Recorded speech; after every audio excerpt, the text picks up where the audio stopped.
Chers paroissiens, bonjour. Nous sommes lundi, après avoir célébré ensemble le dimanche de la Divine Miséricorde. Alors cette semaine, deux choses qui vont nous permettre d'être en communion encore plus les uns avec les autres. La première, c'est que dans la salle Tibériade, qui est devenue notre chapelle depuis le début du confinement, j'ai décidé de laisser au chœur la reproduction du Christ Jésus et de son cœur sacré apparaissant à Sœur Faustine pour la Divine Miséricorde. Entre vous et nous, nous allons vivre donc une sorte d'octave de la Divine Miséricorde. Et associé à cela, je viendrai vous entretenir chaque jour à partir d'un livre sur la gratitude, le miracle de la gratitude. Alors, je sais que les uns ou les autres, peut-être par des lectures ou par la télévision, par des conversations ou des conférences, vous savez que cette notion de la gratitude est de plus en plus mise en œuvre dans les paroisses et dans les diocèses. Alors, juste quelques mots pour vous aujourd'hui, pour commencer, notion de gratitude, parce que c'est au cœur de notre vie chrétienne. Dieu, en effet, a tout créé par amour. Et notre rôle, notre vie sur terre, c'est de lui rendre tout cet amour qu'il nous donne chaque jour.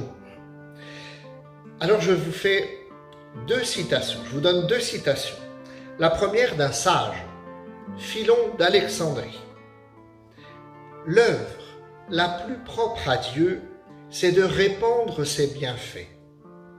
L'œuvre la plus propre à la création, c'est de se répandre en action de grâce. Vous savez qu'action de grâce, c'est Eucharistein en grec, Eucharistie, puisqu'elle ne peut offrir en échange rien de plus que cela, écrit-il. Lui rendre grâce. Employons-nous à cela sans cesse et en tout lieu. Première citation pour nous encourager à la gratitude.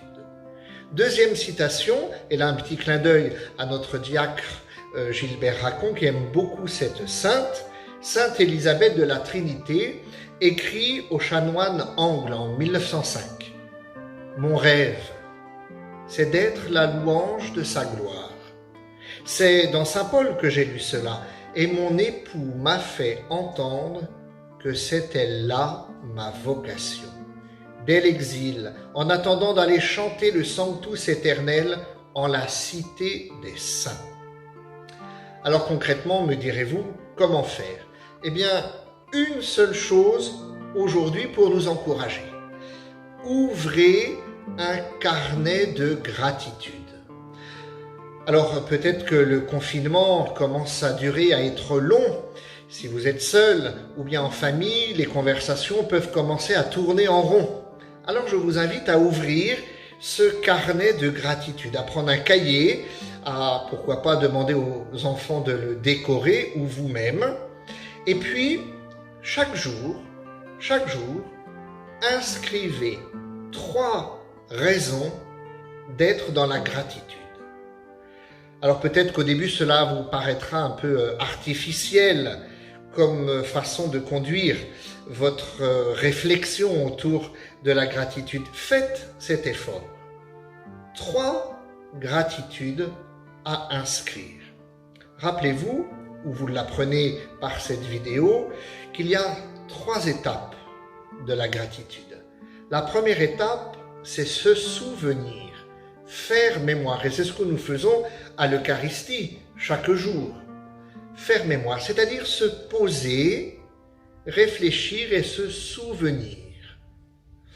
Deuxième étape, c'est ressentir, se connecter avec cet événement qui nous a touchés, événements, paroles, paysages, etc. Se reconnecter. C'est-à-dire que cette mémoire, elle est vivante pour aujourd'hui, encore. Et puis, troisième étape, remercier. se souvenir, ressentir et enfin remercier. Notez tout cela dans votre carnet de gratitude. Ce sera le début de votre mise en route. Et puis, ensemble, terminons avec cette prière. Et là encore, je fais un rêve. Et si tous les paroissiens, nous commencions en mettant le pied par terre, en nous levant, en disant cette phrase toute simple, et c'est le début d'une œuvre de gratitude. Seigneur, je te bénis pour cette journée que je reçois de ta main. Nous ne savons pas de quoi elle sera faite. Je te bénis, Seigneur, pour cette journée que je reçois de ta main. Bien, chers paroissiens, à demain.